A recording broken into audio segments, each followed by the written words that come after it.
Aaron Rodgers injures his knee, then comes back in Aaron Rodgers fashion. I went in the locker room, did all the tests, and then I was in our indoor facility trying to get it loosened up.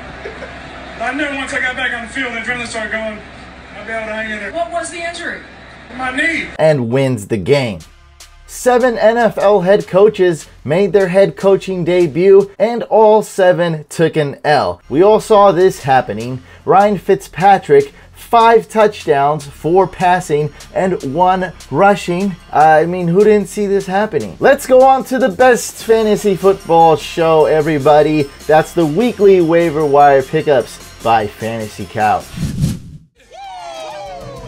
What's going on, fantasy football fans? My name's Hussein the Brain, and you're watching The Couch. These are my week 2 waiver wire pickups for fantasy football. This video is sponsored by Pro Football Focus. They watch every play of every player. Their grades are awesome. I personally love the wide receiver cornerback matchup chart. I love looking at their weekly matchups. And now they have PFF Fantasy, which is a trustworthy source. I would not promote these guys if I didn't trust them, if they weren't so well respected. Make sure to get PFF Edge today. Get full access for PFF's player projections, fantasy draft resources, matchup charts, and of course, their award-winning fantasy content. Use promo code MVP20 to save 20% on your subscription. And if you're into high stakes and NFL lines like I am, you can also get PFF Elite.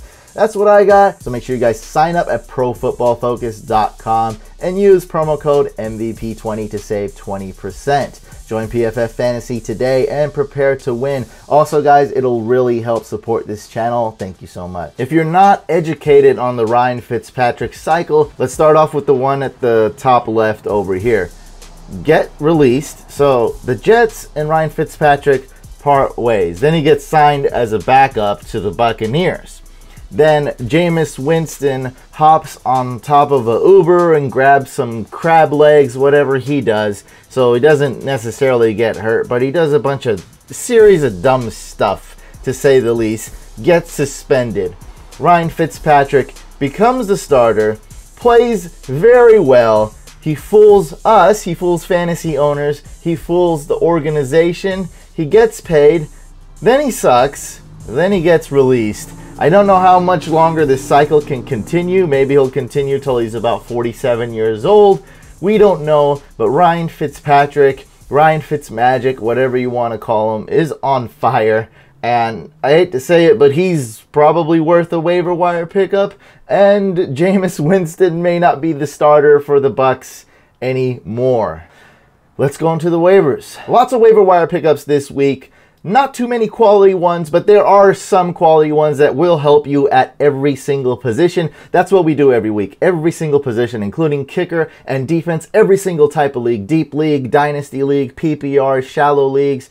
I have it all. If a player is owned in much more than 50-60% of leagues, I usually won't cover them in this video. Sometimes I will if I really feel like they might be available in your league, but usually I stay away from players and defenses that are owned in over 50% of leagues. With that being said, let's go into the quarterback position. So for the first 4, it doesn't matter how you rank them for the top 4. The last 3 are more for deep leagues. So Alex Smith, he has some pretty good matchups here, going against the Colts, going against the Packers. Then he has a bye, so keep that in mind. Ryan Fitzmagic, he could be number 1 easily. I believe in this guy. Yeah, the New Orleans Saints defense, it really was their fault. They need some help at safety or something. I don't know what. I mean, the pass rush, something. So it's not going to be as easy playing against the Eagles. There's just going to be regression with Ryan Fitzpatrick. But still, I still like this pass game. I still like the Buccaneers receivers. I still like Ryan Fitzmagic. Jameis Winston, man, might not have that job. Number 3, I have Case Keenum. He threw a few interceptions, but I still liked what I saw out of this Broncos offense. I like the game plan. I like that they're aggressive. They have 3 running backs back there who can get stuff done. Booker's probably the worst out of the 3. And, man, they got 3 really good wide receivers in Sutton, Sanders, and Demarius. They're playing against the Raiders. Should be a good game. Raiders defense isn't that great. They don't have Khalil Mack anymore, if you're not aware of that. Number 4, Tyrod Taylor. Very underrated. I love the rushing stats. When he can't do it through the air, he does it with the rushing stats. And keep in mind, guys, Josh Gordon, rusty. Josh Gordon, maybe not quite in football shape. Josh Gordon, he hasn't played in like 3 years. This guy's going to gradually get better every week. He'll play more. And you have Jarvis Landry. You have Josh Gordon. Wow, that's a lot of weapons. You also have Duke Johnson. So, man, like I said, if those guys can't get it done, Tyrod Taylor gets those rushing stats. He has a very high floor. He's on a good team. His whole career, he basically never had any receivers. And you could say, yeah, he had Sammy Watkins, but how great has Sammy Watkins been recently? And how healthy was Sammy Watkins when he was on the Bills? Half the time, he didn't even play. In deep leagues, we have Bortles going against the Patriots, Sam Darnold going against the Dolphins, and Ryan Tannehill facing the Jets, of course, in the same game. That should be a low-scoring game, though. Only in super deep leagues, I would look for the Jets or the Dolphins quarterback. And in deep, like in a 14-team league, I still wouldn't want to pick Blake Bortles. But in a 16-team league, I'll allow this. This is acceptable. Moving on. Running backs. I have Aaron Jones, number 1. I think this proves that he's going to be the number 1 running back. Ty Montgomery didn't get any run, didn't really get too many snaps, and Aaron Jones has a lot more burst than any of the Packers running backs. He's worth it. He's only suspended 2 games, so you only got to wait 1 more week, guys. Phillip Lindsay, this guy destroyed my Royce Freeman pick. I had a couple near-perfect DFS lineups. I mean, I didn't pick Fitzpatrick, but I had Mahomes, I had Rivers, Tyreek Hill, Keenan Allen, Kamara, Connor, Ravens D. Like, they were really good lineups. And then in those lineups, I had Kelsey and Royce Freeman, which totally screwed. They still cashed, but totally screwed them up. Could have cashed a lot more because of this guy, Phillip Lindsay. And he is the real deal, man. I like how he plays. He seems to have that chip on his shoulder. I think Royce Freeman's a more complete back, but Phillip Lindsay, hands down, he's the clear-cut number 2 back on the Broncos, and he's going to get playing time. It would be pretty much dumb for the Broncos not to play Phillip Lindsay. It keeps Royce Freeman more fresh. And, man, this guy's good. Like, he's really fast. I like him. Good matchup. Great matchup against the Raiders. Number 3, James White. Now, with Sony Michel coming back, James White takes a hit. But Jeremy Hill just tore his ACL out for the season. This Patriots, they're lacking a lot of receivers. They're lacking running backs, too, now. But he got 9 targets, guys. That is just insane last week. We know he was a Super Bowl hero a couple years ago. I think he caught like 15 receptions that game in the Super Bowl when they beat the Falcons.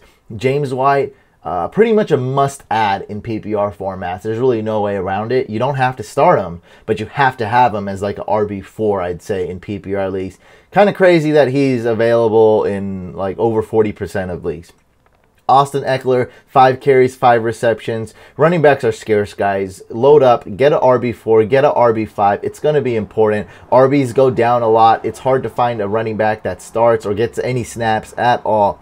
Latavius Murray, 11 carries. Dalvin Cook, 16 carries. This is just like I said, just like I predicted. Now, this number may be a little bit more lopsided going on further in the season. Maybe Latavius doesn't get as much run. But for week 1, for a backup, and Dalvin Cook, guys, was going late first round in some drafts. I told you guys to avoid him.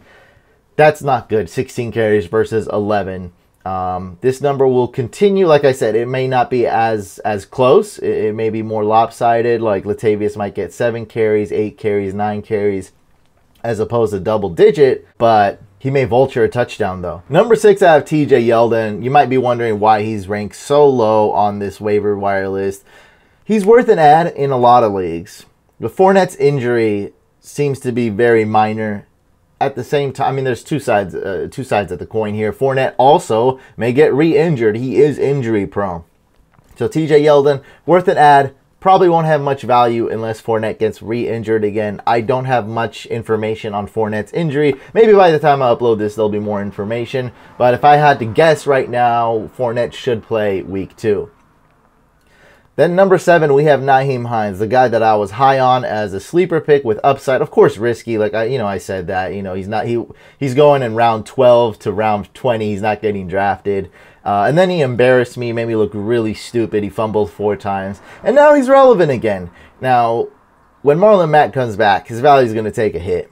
But man, in PPR leagues, I think this guy's worth an ad, especially in deep PPR leagues. If you're in a 12-team PPR or deeper, he's worth an ad. He did score more points than Wilkins in PPR formats. 9 targets, 7 receptions. So even if, let's say he didn't get much yards, but even if he got 0 yards, let's say in a PPR league, that's 7 fantasy points. And for an RB that, went undrafted and people were making fun of me, I even made fun of myself. So I'm not bashing you guys. I made fun of myself. I said that he embarrassed me. Still, 7 receptions, 7 points, PPR formats, worth an ad. Sort of reminds me of like Darren Sproles a little bit. Number 8, Frank Gore. Not a guy I was high on. Not a lot of people were high on. 35 years old, but with Kalen Ballage being a healthy scratch, we know that Frank Gore is the RB2, and you can even say maybe RB1B on the Dolphins. Kenyon Drake's the man, like no doubt about it. But I think they're a little bit worried about his injury history. They want to preserve him throughout the season. So Frank Gore getting double-digit touches most games is going to be common. It's not going to be shocking. Number 9, John Kelly, who got no run, but man, is this one of the best handcuffs you can get for I'd say if you're in a 12-team league and you have Gurley, you should seriously consider getting John Kelly. If you're in a 14-team league or deeper and you're a Gurley owner, I would pretty much say John Kelly is a must pick up, because if Gurley goes down, your team's sure to lose. But if you have John Kelly, you got a chance at winning the league still. Number 10, Rod Smith, nothing more than a handcuff for Ezekiel owners. Handcuffs don't really work out in shallow leagues, guys. If you're in an 8-team league or 10-team league, Rod Smith, probably just risk it and leave him on waivers. Spencer Ware, I guess he has more than handcuff upside, but not much more. So you can get him as a handcuff. You can get him in deep leagues. We're really going to deep leagues here, guys. And in super deep leagues, who we got? Darren Sproles, who might get less run. We might see more Clement. We're definitely going to see more Ajayi, who only got, if I remember right, 21 snaps or 24 snaps, something in that area, out of 70-something offensive snaps. Very bad, but Ajayi is going to get more run. Clement might get more run too. So Darren Sproles, this is just super deep leagues, guys. CJ Anderson, you can pick him up, hope for some vultured carries. Chase Edmonds, handcuff to David Johnson owners. Just wanted to say really quick, I was just thinking of this. You don't have, like, for those of you that haven't been playing fantasy football that much, you don't have to go and pick up every guy I name or all the top 6 guys I name. Don't do that. This is waivers. This is optional. Just as an example, you likely want to add 1 or 2 of these guys. Or maybe even you don't add any of these guys off waivers and you wait for free agency. Moving on to wide receivers, I could have ranked these guys anyway. Like even on like past number 10, like Philip Dorsett's number 10, he could be a really good pickup. I just don't trust the Patriots that much. I'm going to run through this as quick as I can because really, guys, I'm just going to be honest. How I rank them is almost irrelevant. I did my best, but that's why maybe you don't even put in a waiver claim. You don't, if you're an FAAB, you have the budget, the silent bidding system, silent auction. Maybe you don't even, maybe you just pick up a wide receiver right after waivers go through, so as a free agent, so you won't lose your priority. Even though Robbie Anderson's my Jets receiver that I like, the big play guy, Quincy Enunwa seems to be the #1 target over there. He's going to be really good, really reliable. I think he's going to be a consistent start every week. When I say start, I mean like a wide receiver 3/flex. Like nothing amazing, but a guy that you can rely on week to week. John Brown is speedy. Geronimo Allison, this is all I'm going to say. This is the real analysis. He has Aaron Rodgers as a quarterback, and he's starting. That should be enough right there. Kenny Golladay, this guy absolutely shocked me. I was high on him last year, down on him this year. Wow, is this guy talented? Wow, is he tall? Wow, does he have length? This guy is really good. Should be owned in just about every league. D.D. Westbrook has probably the most upside on the Jags. Moncrief is out. I'm not high on Moncrief. Still like Cole, but not really Moncrief. Ryan Grant, 9 targets. Pick a Bucks receiver, whatever. Chris Godwin. Deshaun Jackson has a concussion, so keep tabs on that. We know he's a little bit brittle. He's a little bit small in stature. He does get injured from time to time.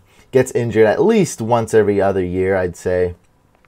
Ted Ginn. Philip Dorsett, 7 targets, 7 receptions, and a touchdown for the Patriots. No Patriots player can be trusted, really, though, except for maybe Brady and Gronk. Cole Beasley, not a lot of upside, but he's getting a lot of targets there. Worth a look at in PPR. Cortland Sutton, Willie Snead. We got Danny Amendola. I mean, Kenny Stills I'd put on this list, but because he's owned in 70% of leagues, I did not. So just to let you know, Kenny Stills is probably top 5 ad if he's available in your league as a top 5 wide receiver ad.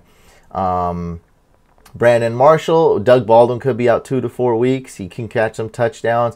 Brandon Marshall, kind of like a tight end, you know. Could be good. I underestimated him. Bruce Ellington's really like only if Will Fuller is out. Jakeem Grant, Dante Pettis. Check up on Marquise Goodwin's injury. And Taylor Gabriel rounding off the wide receivers. Tight end. I think the #1 ad this week should be Jared Cook. Because there's a lot of wide receivers, right? Like I was saying, wide receivers, maybe you wait for free agency. Don't waste a waiver priority on wide receivers necessarily. It depends on your team, on your league. Tight ends. Put in a waiver wire claim for Jared Cook.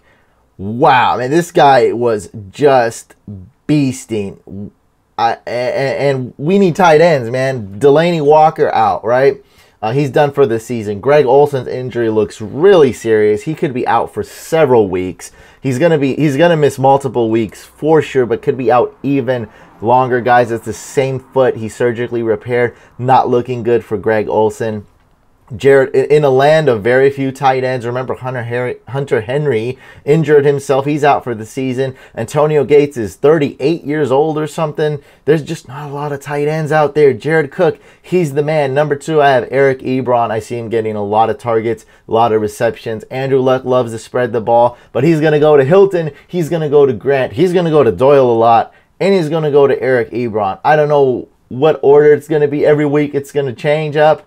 Eric Ebron, though, top 4 target I see for Luck. Other than Hines. Hines can catch the ball. Ricky Seals-Jones. Okay, he did not do well week 1, but not to worry, guys. This team's going to need to throw the ball. He got 6 targets, which may not seem a lot, but is a lot for a tight end in where there's not a lot of tight ends to pick from.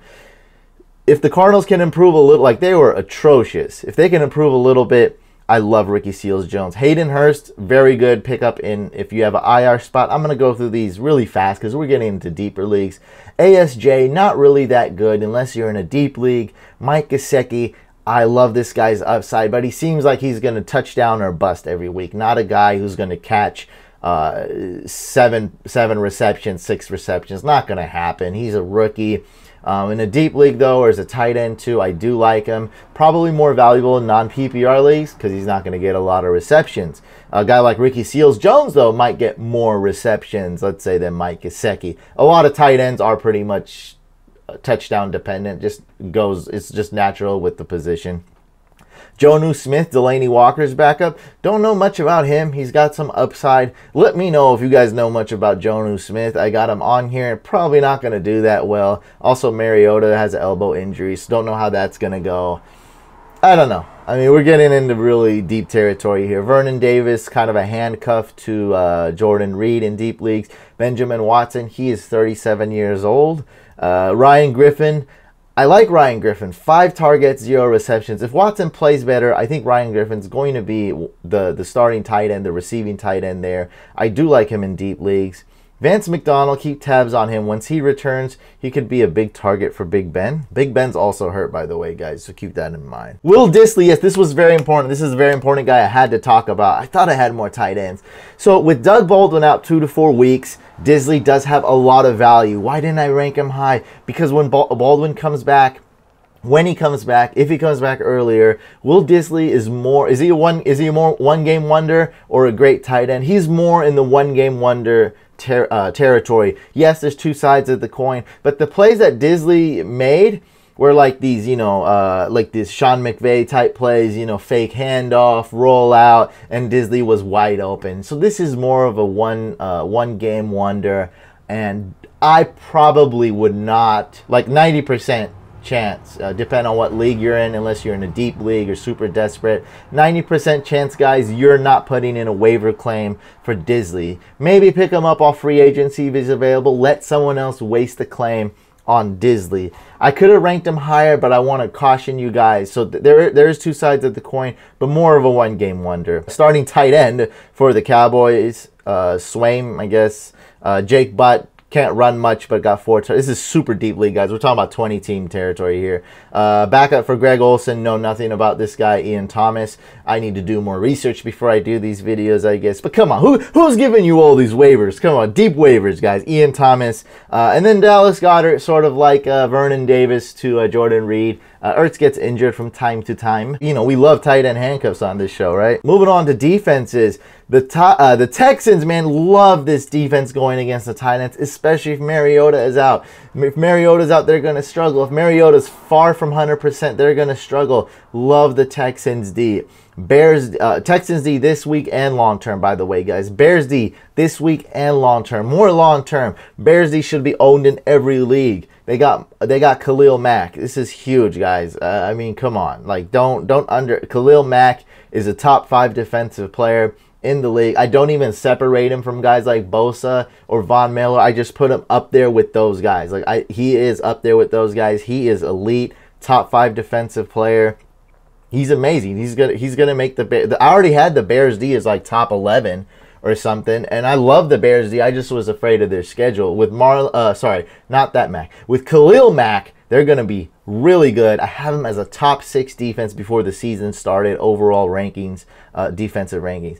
Giants D, excellent streamer. They're going against the Cowboys. Cowboys have no offense. Falcons D, they're young. Keep tabs on the injuries, guys. They had so many injuries. Week 1, they're facing the Panthers. They play the Panthers really well. No Greg Olsen, no offensive line. Great streaming defense. Now we're getting into risky territory and deep territory. Bengals D going against the Ravens. Maybe the Ravens come back down to earth. Bengals D is a little underrated. They're not that good, but they are underrated. Patriots D going against the Jags in deep territory here, guys. But I do like the Patriots D long term as well. And Washington going against the Colts might be a little windy there. I don't know. This is just after the top 4, it gets a little bit wishy-washy here. And of course, my favorite position. I was almost like scared. Like I almost felt bad how accurate I was with my kicker predictions last week. And man, I hit the nail right on the head. I hit the football right on the laces. I hit the number 1, Brandon McManus. Excellent matchup going against the Raiders. Caleb Sturgis, the Chargers. I'd say as far as being a talented kicker, like really accurate, powerful, Caleb Sturgis is mediocre when it comes to that. But I do love the opportunities he'll get being on that Chargers team. Good team, good defense. Phillip Rivers moves the ball. They have Melvin Gordon. They have Eckler. They have some weapons. So shouldn't be too much trouble for Rivers to get into field goal range on a lot of drives. Oh, and they're playing the Bills. They will get in field goal range quite often, whether their offense plays well or their defense plays well against Josh Allen / Nathan Peterman / no O-line. Bills are the worst team in the league. The Chargers should settle for field goals. They'll get into field goal range a lot. So expect a lot of field goal attempts, a lot of extra point attempts for the Chargers. Kymie Fairbairn, Texans going against the Titans. I like that. Texans should have a lead. Watson, if Watson can play more consistent, can make less mistakes, play more accurately, throw less picks, Fairbairn's going to be an excellent start this week. A little bit risk there. Aldrick Roses. I had this guy in my 20-team league. Very good kicker. I like the team he's on because Eli Manning and Odell and Saquon and Shepard and Ingram, those guys are great. But man, does Eli Manning like to throw incomplete passes? He disappointed me so much. I mean, not that I started him or anything. I just thought he'd be way better, man. No excuses, man. They could have won this game. But that's why the kicker's so good. Cody Parkey, Chicago Bears going against the Seahawks. This is deep league, guys. I like the top 2, And then number 3 and 4 is a little bit deeper leagues, like 14-team leagues. And now we're in super deep league territory. Cody Parkey and the Bears. Adam Vinatieri going against Washington. Dustin Hopkins going against the Colts. Watch out for the winds in that game, though. It's 14 miles per hour, which is okay. Totally fine. But watch out if it gets a little bit swirly or if it gets really strong. Make sure you guys check out ProFootballFocus.com. Follow the link below and use promo code MVP20 to save 20% off your Edge subscription.